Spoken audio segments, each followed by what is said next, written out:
everyone, welcome to Sintra or Bust, our Best of Portugal tour. Now over the past 5 weeks we've covered about 4,000 miles across northern Spain and Portugal. We've ridden on every type of road from motorway to mud tracks, and we've ridden in everything from biblical rain to 40-degree blinding heat. Our previous episode saw us arrive in Cangas de Ourense in the Picos de Europa mountains. This time we're headed for the west coast of Spain via 3 towns, Oviedo, Lugo and Ourense. We could have done the trip in 1 day via the motorway, but what's the fun in that? So instead we're taking 3 days so we can explore some of the quieter routes. We set off from Cangas, headed for Lake Rhiano, and then took a turning off on the AM1 to explore some of the local countryside.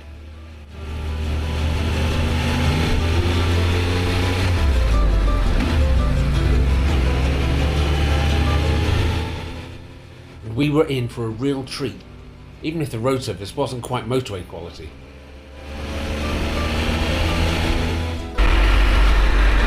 That's good.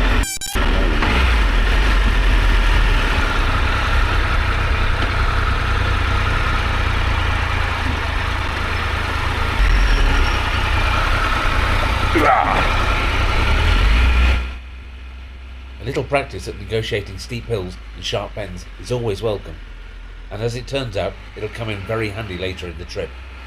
And who'd have thought that just a few miles out of Cangas, we'd come across scenery borrowed from Switzerland or Slovenia.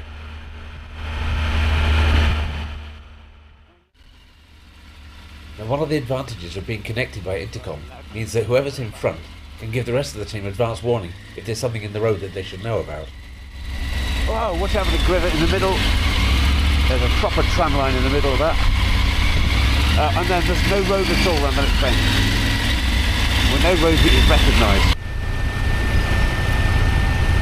And after all of that twisting and turning, it's time to take a photo break.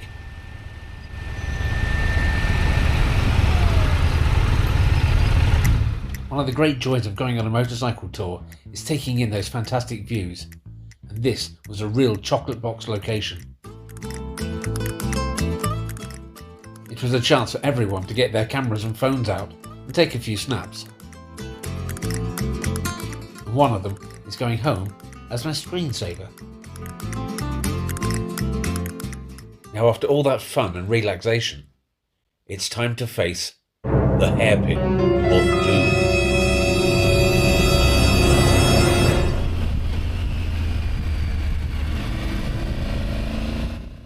Now, this is a cautionary tale for every rider. We all tend to rely on those wonderful signs that warn us of hazards ahead. Chevrons, curve signs and reduced speed limits are all ways of telling us to slow down for the next bend. And when travelling in Europe, they're usually plentiful to say the least. However, relying on them to do our thinking for us is a mistake, as I found out. We were on a road with a 90 kph speed limit, so I was expecting major signage. I was wrong. Approaching this particular village, I saw 2 signs, the first warning me of cows, and the second a junction at some unspecified point. As I looked ahead, the road appeared to go straight on, so I barely slowed down at all, with obvious consequences. Yeah. To be honest, I find this clip a little difficult to watch, and that laughter is pure relief. It was a real wake-up call.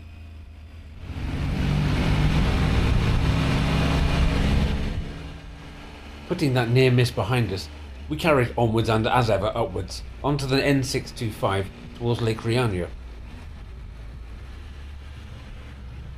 Stopping of course to take in the odd scenic viewpoint.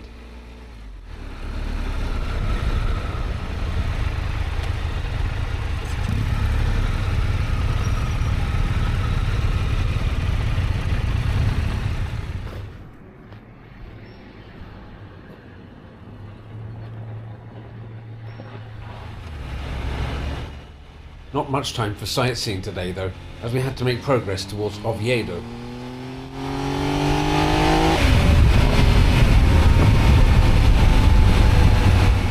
Now we keep the team together on the road by using the same sat-nav from My Route app.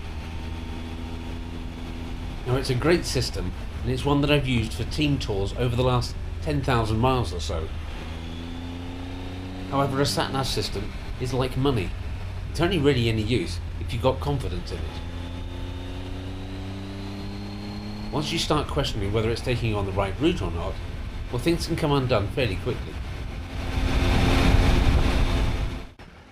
Here, the sat-nav was telling Mike to turn off the flowing A road that we were on and onto a more minor road.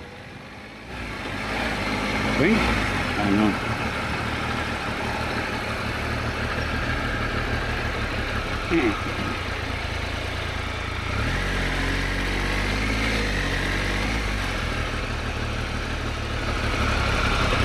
We're on a road to nowhere. Well, it did say turn left, and now it's saying 14 kilometres turn right, but... The instruments have all gone crazy, and take a look at the screen. Incredible. Absolutely incredible.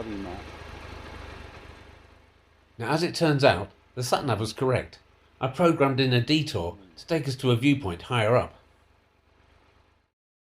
In the event, because time was running a little tight, and because we were expecting bad weather to come in, I made the decision to simply cancel a couple of waypoints so we could make our way directly to Oviedo. This shows how flexible and easy to use the My Route app system really is. And a little later, I discovered I'd made the right choice, as you'll see in a moment. For now though, the weather held good and we carried on enjoying the roads and of course the plentiful scenery.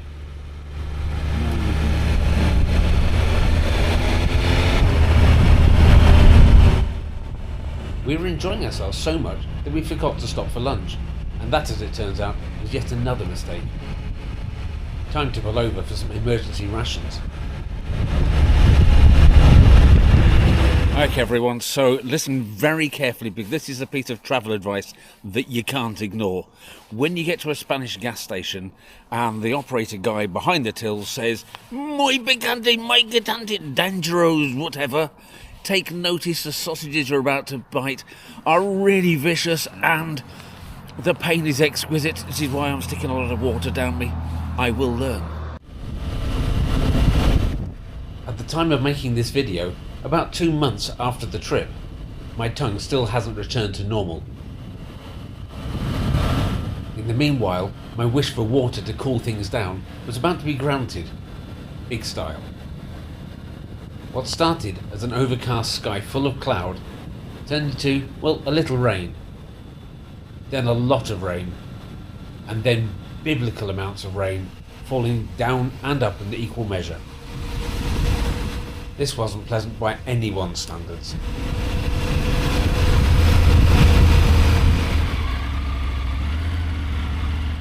We arrived drenched to the skin and just desperate to find the cover of our garage. Our plans to explore the town by foot came to naught as the weather was truly awful, so we grabbed a taxi, grabbed some food, and then an early night. Surely things would be better in the morning.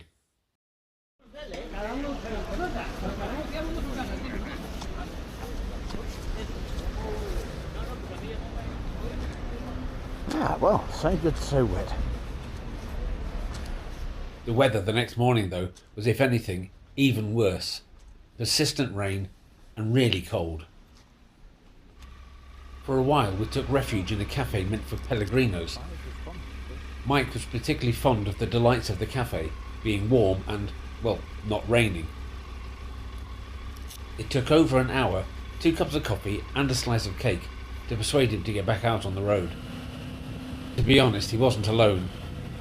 The previous evening's rain had put us all off a bit, and it was getting a bit samey. However, there's something about riding in the cloud line that's truly special.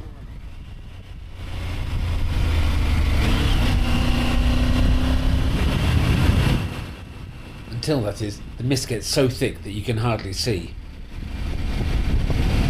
We were so cold that as we passed by this little shepherd's hut, I thought to myself, I wonder if it's got a kettle inside.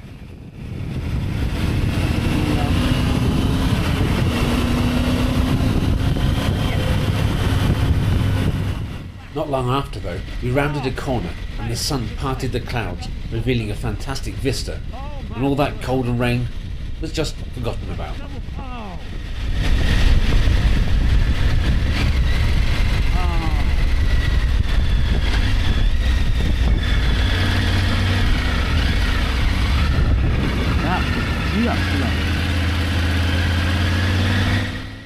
As we descended from the mountain top, the weather cleared up a little, but it never really got to be what you'd call sunny.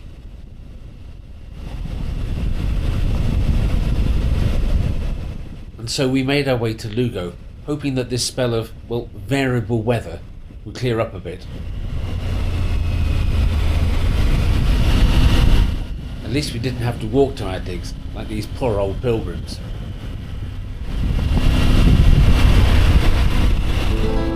Eventually, we found our way into Lugo centre and to our digs for the night, the Apartamento Cuidad de Lugo, for a little over €60 between us.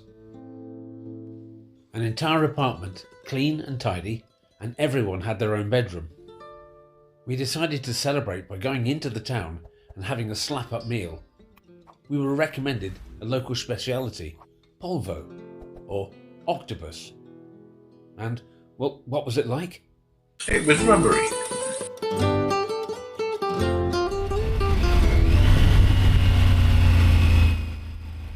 Day 3 of our run to the coast, and finally some sunshine. Now perhaps this variable weather was behind us.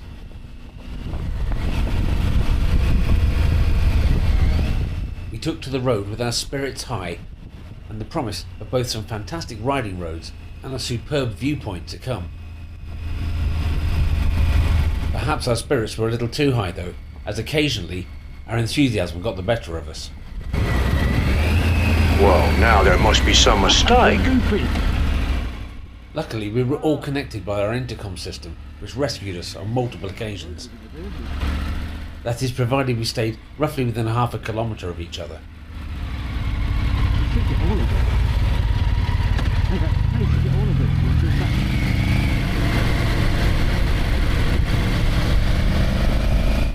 By mid-morning, the weather had confirmed itself as sunny, and the riding was great. Perhaps too great. Given our luck over the last few days, something was just bound to go wrong. Here's our Michael, faced with another of those navigation dilemmas. This was a proper stick or twist moment. Now, if only we knew what desvio meant. Are you sure we want to go down there? And I don't think we do.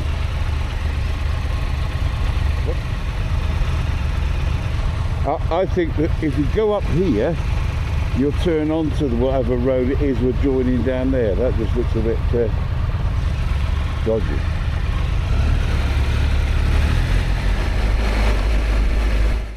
After a quick team discussion, we all agreed that on balance, Mike was right.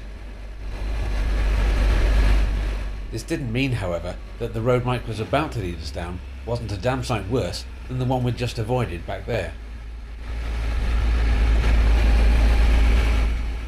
Indeed, as we entered the roadworks and the road turned to, well, more off-road, it became clear to everyone that this wasn't the wisest choice we'd ever made.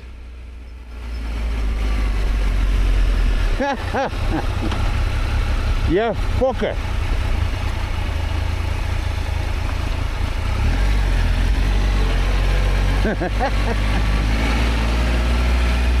Come on, we are not. Oh my god. I don't know. There's nothing saying.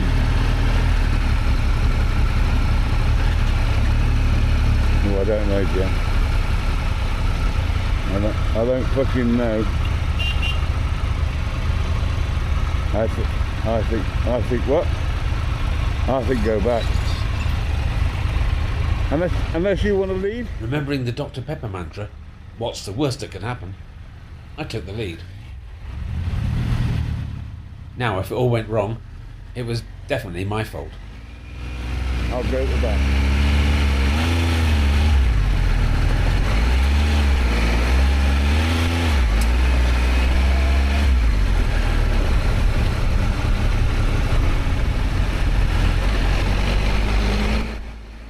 The roadworks went on for quite a while, and they didn't get any better, but luckily they didn't get any worse either.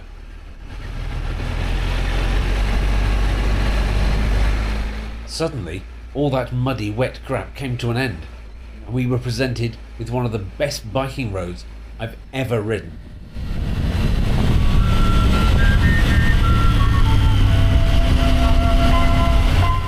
Now I will admit to getting a little carried away here. The road was just so inviting that I totally forgot about all of that luggage and extra weight that I got on board, and set about exploring some lean angles with Mike in hot pursuit.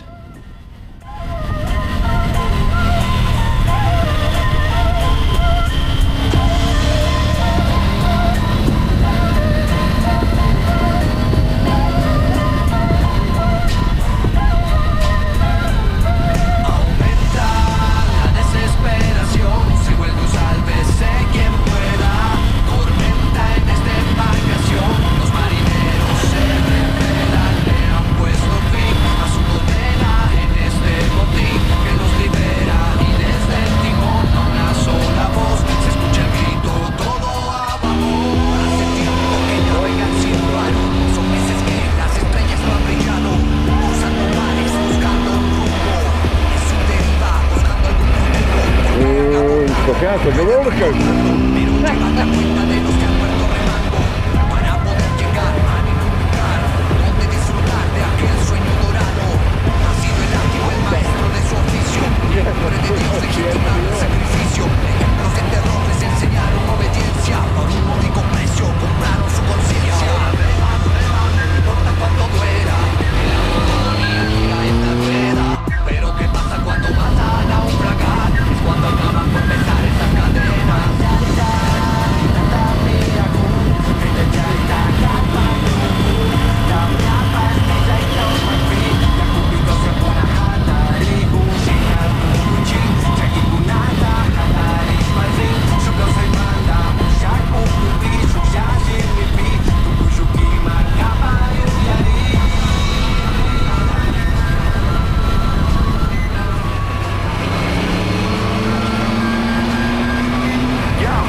Eventually, we pulled over, elated, tired, and not a little hungry, not to mention out of fuel.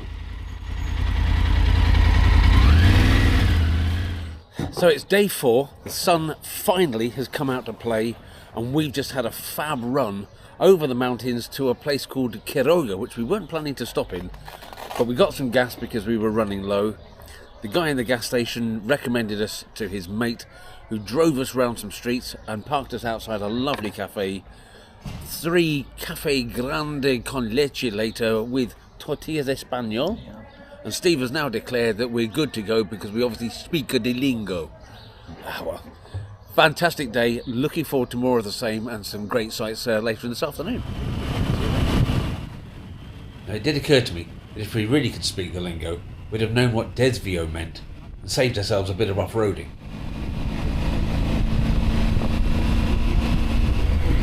And here comes that great viewpoint we were talking about earlier. It's here, just on the left. I got news for you guys. We just passed the point of no return. No, that's what I said. Yeah, go back.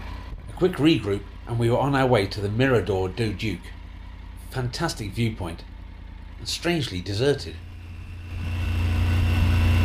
The Mirador isn't marked on many maps, and the Google car hasn't been down here, which may explain why not many people visit.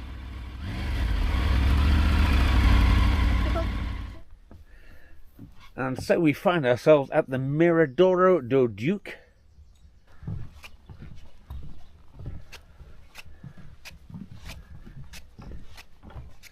Somewhere over here is a viewpoint.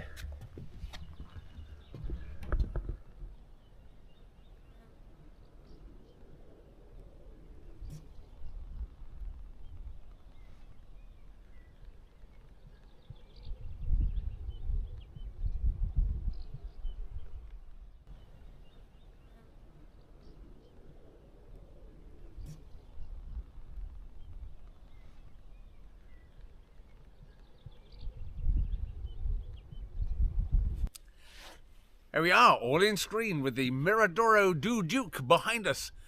And no other people. What a wonder of nature. Not these two, just the Mirador, that'd be fine. And of course it was another opportunity to grab a quick screensaver for the files.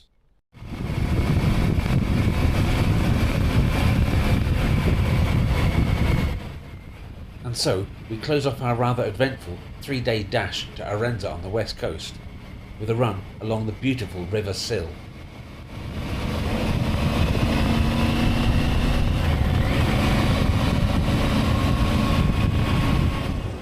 Join us in episode 3, where we attempt to cross over into Portugal, journey down through the Peneda Gerês National Park, and make our way to Porto, where we take a bit of a break.